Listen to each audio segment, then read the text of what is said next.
want to welcome our friends from Pakistan. Pakistan in the house. Bangladesh is here. India. Afghanistan is in the house. People with disabilities, we are getting it done. Welcome for the second half of this day and this program. Once again, my name is John Register. I'm your host, your MC from the United States of America by way of Colorado Springs, Colorado, great state of Colorado. Thank you for being with us as we begin to advance the conversation. We're talking a lot this morning about moving from a mindset to a mindset. We all here know exactly why we're here, and we've already done our own programs and we know what the challenges are. So how do we, as we've heard from the speakers earlier this morning, how do we individually advance our own agendas? Not pushing it off on other individuals or other societal things, but how do we do this ourselves? We have a great group of lineup of speakers that are going to help us have and further this conversation, this dialogue that we are having today. So our first presenter is going to be on our screen on the video, and I want to introduce you to her. She is the Assistant Director General for the Social and Human Sciences of UNESCO, where she oversees the contributions of the institution to build inclusive and peaceful societies. Her agenda includes the achievement of social inclusion and gender equality, advancing youth development, promotion of values through sports, anti-racism and anti-discriminatory agenda, and ethics of artificial intelligence. Her appointment at UNESCO allows her to continue supporting an agenda of inclusive growth and the respect of human rights and human dignity. Please welcome Gabriella Ramos, the Assistant Director General for the Social and Human Sciences of UNESCO. Your attention to the screen, please. Distinguished representatives and guests, ladies and gentlemen, it's my great pleasure to greet you on the occasion of the International Day of Persons with Disabilities, celebrated through this special event at the Expo Dubai 2020. Allow me to first congratulate the World Expo Disability Coalition Executive Committee for organizing such a fantastic event to uplift and bring visibility to this very important issue. As the world has embarked on the last decade of action towards achieving the Sustainable Development Goals, we really need to step up our efforts and develop policies that are more inclusive. In this sense, people with disability represent the most marginalized group in the world. In the 2021 SDG Progress Report, the experts indicated that the COVID-19 pandemic is projected to push back the poorest groups and countries a full 10 years on their SDG achievements, a full decade. We're talking about economic and social inequalities drastically increasing. We're talking about poverty. We're talking about the real impact that this has had in the most vulnerable. And within those, people with disability, women and girls, are top of the list. Indeed, this group comprises an estimated of 15% of the global population and are among the first victims of the economic crisis brought by the pandemic. The social inequalities are compounded by inequalities in access to information because of the lack of health information in Braille or sign language. And this is a reminder of the need to have information accessible for all.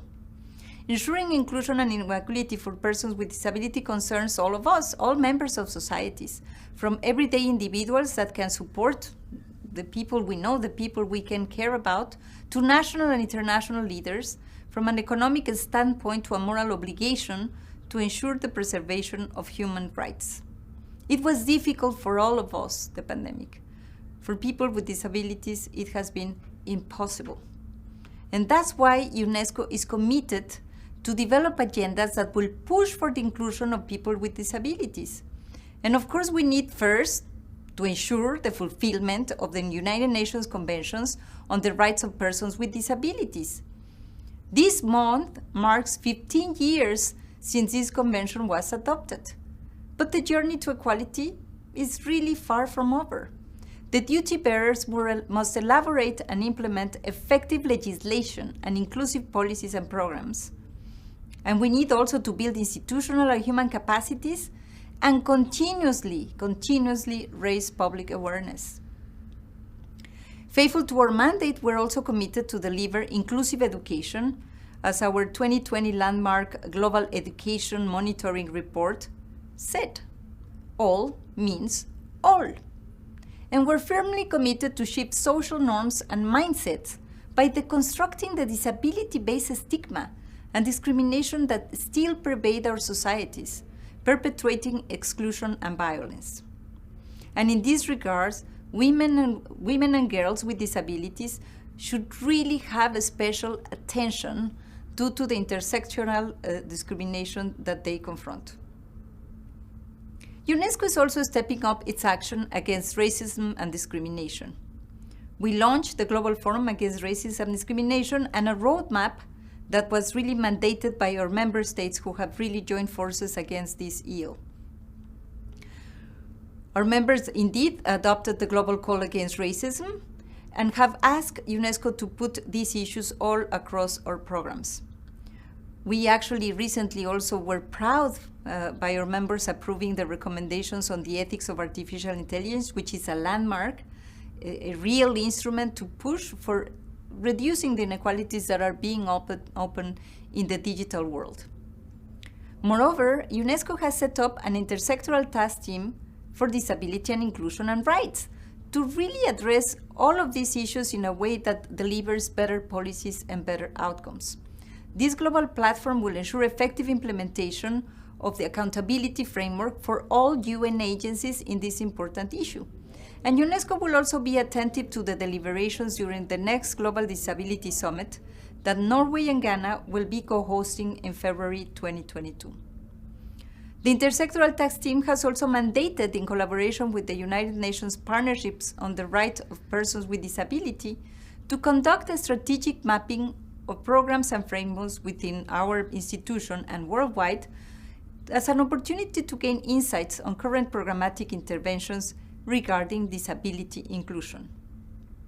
And yet again, as part of our mandate, UNESCO's Social and Human Sciences organized an online discussion in July on COVID-19 responses for persons with disabilities from policy and practice. We need to bring the evidence. We need to bring different voices, as we did with this panel, because we have completely diverse speakers that could talk to us about different angles of policy intervention, about the way of achieving a whole of community approach, about the inclusion of the most vulnerable in the process of policy making and service delivery. They need to be part of the decision-making processes. They are the only ones to bring their voice and their concerns to the table in an effective way. We also shared 3 projects completed as part of the collaboration with the UN system. The first was the policy guide entitled Policy Responsiveness for Inclusion of Peoples with Disabilities. This really includes all what we know about policies that are developed by governments, federal governments, but also by citizens that are telling us how did they address the question of the outbreak of COVID-19, included with the International Coalition of Inclusive and Sustainable Cities, the ICAR. It was a great learning because we could trace how policy provisions have been responsive across domains of health, nutrition, education, employment, social security, and well-being, and we will be putting this together to share this knowledge all around the world. But we also developed a second tool, which is the Disability Inclusive COVID-19 Responses, the Best Practices, because we want to inspire. There were many countries and many cities that were really deploying activities that we need to commend. It has a summary that gives examples of local, national, and regional efforts to combat the further marginalizations of disabled people during this unique global crisis. And last but not least, we produce a report entitled Inclusive Response to COVID-19 from a Disability Perspective in Latin America and the Caribbean, which again establishes some good practices and outline proposals for action.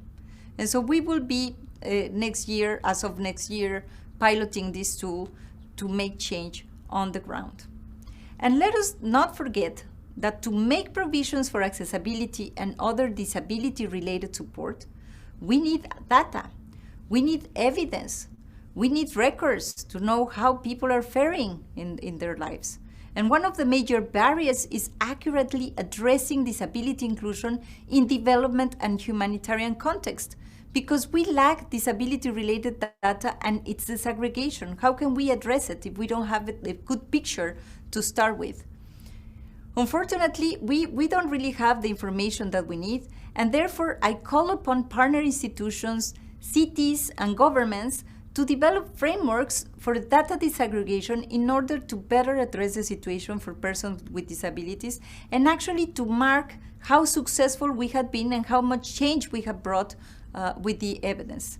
And I call on all stakeholders. I know you are also here, the academic institutions, the NGOs that are doing fantastic work, policymakers from local to international levels, and of course the civil society, to renew and strengthen our global partnership and cooperation in this domain to deliver for people with disability, to bring them over, to be inclusive, to deliver on the Sustainable Development Goal 17 by revitalizing a network which respects difference and human dignity.